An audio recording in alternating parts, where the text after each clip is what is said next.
Welcome and good day all. This is Healing29 back again for another comic trade and manga haul. And in this manga haul, as you can see here, I've got actually a bit of mix of things. I was planning on getting a little bit more this weekend, but as I was looking around the shops in the city, they didn't have everything I was looking for. So for other things, I'm going to have to maybe check a little bit later on to see if they do have it. And this haul is for the third week of December 2024.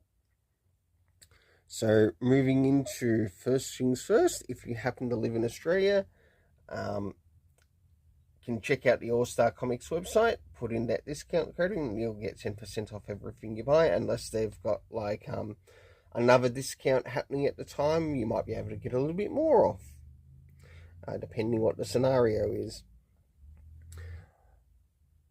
Of course, there is my receipt. I also dropped into Minotaurs, which you'd be able to check out their website online and also be able to find things of interest that you might want to get.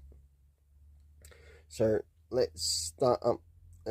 I'll now go through the main list of the manga and trades that I picked up.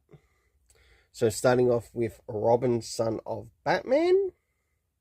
Of course, with this one, we have a new Patrick Gleason cover on this, which we have actually John Samuel Kent on it. And this is of the Peter J. Tomasi timeline, to which we get to see the character of Damian Wayne. And this is really good. I like what they've done with it. And I'm looking forward to rereading the trade again, as I did actually pick up the trades of this originally in trade paperback, but hearing it got a deluxe edition, most definitely wanted to get it. Next is The Complete Darkness, Volume 3. I am going to have to work on getting a hold of Volume 4, as at the end of it, it does sort of state that there will be a fourth volume. I don't know if it will be the last volume. Another one I'm going to have to try to make sure I'm caught up with is the Witchblade series and their complete volumes. I think with that I got as far as maybe Volume 3, maybe Volume 4. So I'm going to have to double check for the graphic novels that I've read through to go through those videos just to double check, and so I don't end up purchasing something twice. Next we have Parasite Volume 8. So it's really nice to be able to catch up with this particular series, and of course I believe it's like the last volume to the series.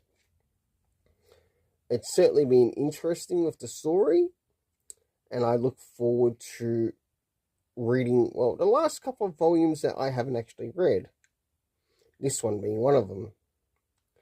Now, when I dropped into Minotaur yesterday, one of the things,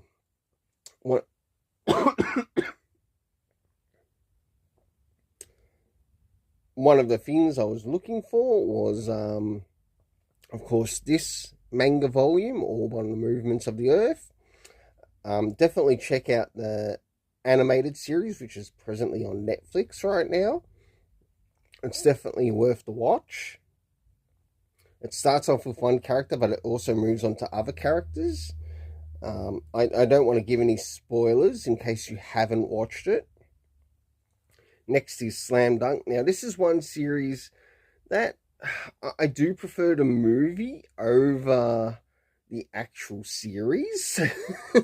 But, and that includes the long series on Slam Dunk. And I like how it covers Ryota Miyagi. He's probably become one of my favorite characters in relation to, because of this, the movie.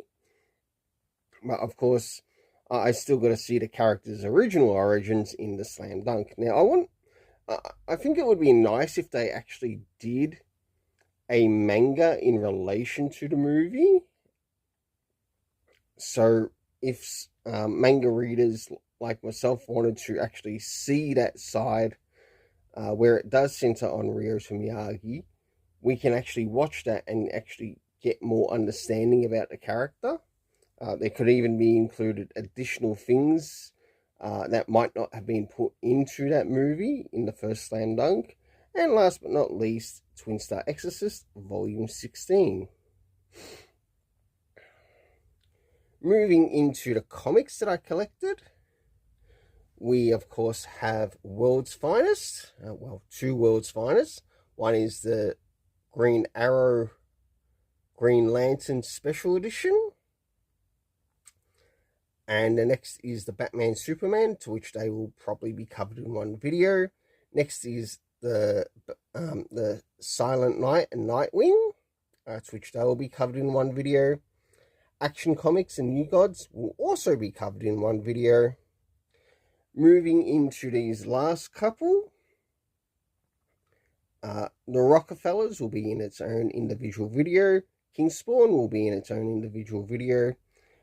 As for these additional comics that you see here, of course we have House of Slaughter, to which I'm going to have to make a decision on whether I choose to continue to pick up the series or drop it, because I'm just not reading the series, as in I'm just not reading it.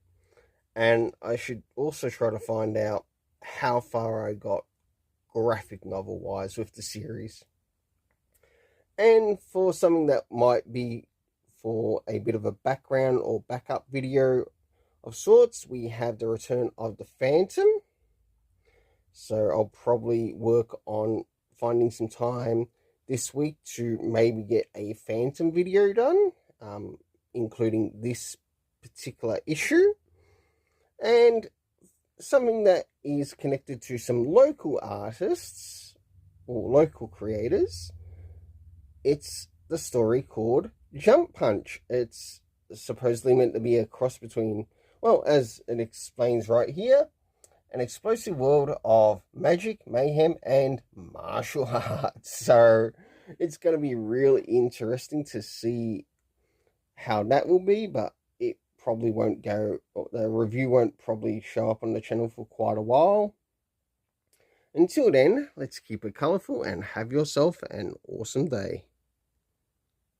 Now it's time for me to get this stuff organised for this week's reviews and also putting some stuff away.